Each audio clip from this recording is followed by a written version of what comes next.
अस्सलाम वालेकुम नाज़रीन मोहतरम। आज का मौजू है जिगर के लिए चंद नुकसानदेह ग़िज़ाएं।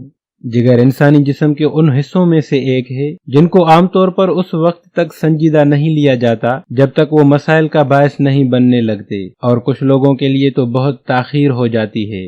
जिगर का दुरुस्त तरीके से काम करना मुतअद्दिद वजूहात के बायस अच्छी सेहत के लिए इंतहाई ज़रूरी है। ताहम उसकी बड़ी अहमियत यह है कि हम जो कुछ भी खाते हैं उसे हजम करने के लिए जिगर की ज़रूरत होती है।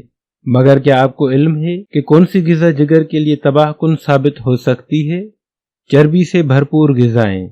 जंक या फास्ट फूड चर्बी से भरपूर खुराक है जो कि जिगर को सेहतमंद रखने के हवाले से इंतहाई तबाहकुन इंतखाब साबित होती है। ऐसी ग़िज़ा को अक्सर खाना जिगर के लिए अपना काम करना मुश्किल तरीन बना देता है। वक्त गुजरने के साथ जिगर में वर्म हो सकता है जो कि जिगर के जख्म वगैरह में तब्दील हो सकता है। तो फास्ट फूड का कम से कम इस्तेमाल जिगर के लिए फायदा मंद है। चीनी।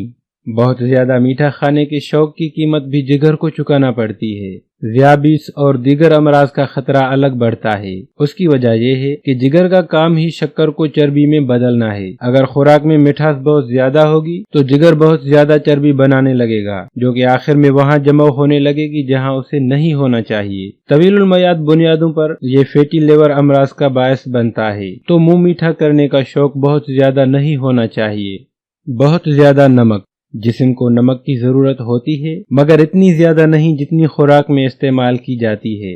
ज्यादा नमक वाली ग़िज़ाओं के नतीजे में जिगर के अमराज की इब्तदाई सतह का सामना हो सकता है जिससे बचना आसान है, यानी नमक का मुतदल इस्तेमाल। इसी तरह प्रोसेस ग़िज़ाएं भी बहुत ज्यादा नमक पर मुश्तमिल होती हैं जो कि जिगर के लिए नुकसानदा है।